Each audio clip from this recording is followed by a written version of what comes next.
one way that it was explained to me is that you all are very excited about what you do, and you've dedicated your lives to your field of study, and you've read a lot about the things that you like to study, and so you want to share us all of your knowledge, and we really appreciate that.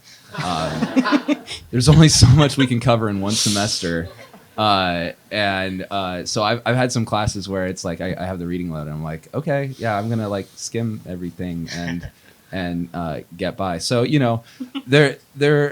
mean, I guess it's when you design your syllabus, think about like, is this material?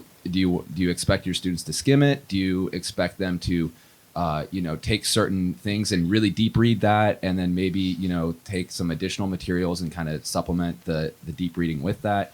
So especially with a first semester student, schedules can be pretty scattered.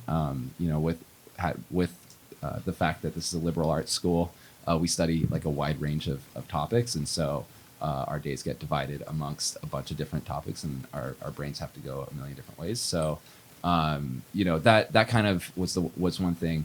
Another thing that was intimidating for me, being a transfer student here, was that my classmates are really smart, and they like to talk about how smart they are sometimes, and so I've had professors who keep an inclusive environment where they, maybe get the quiet person who doesn't want to talk, but maybe, find something that they can talk about too, so that everybody feels included in the discussion space.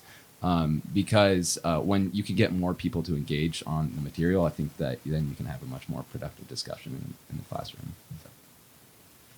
I'll just second what his, his second point. I've seen it at CCC and Barnard, students from those colleges as well, but I can speak more particularly to the undergraduate experience for students at the School of General Studies, which is the non-traditional college. You have veterans and ballet dancers and models and entrepreneurs who come in and decide to get a degree after they've been successful elsewhere. And the average age is 28. And so you have people who have been extremely successful, and yet they're, coming from a different experience, a different background, and they're with these 18-year-old genius students. And so there is a little bit of a sense in it for all students, but I would say, once again, particularly for GS students, there is sometimes this sense of like, oh, do I quite belong here? So I would say if you're a faculty member of any undergraduate classroom and you know that you're in a room full of primarily freshman students, if you can tell them, and even if it is entirely CC, but whichever college it may be, if you can tell them like, hey, welcome, so I'm Professor so-and-so, and let's start off with the first and most important point: you belong here, and congratulations, and get ready for this year. It's going to be hard, but you belong here.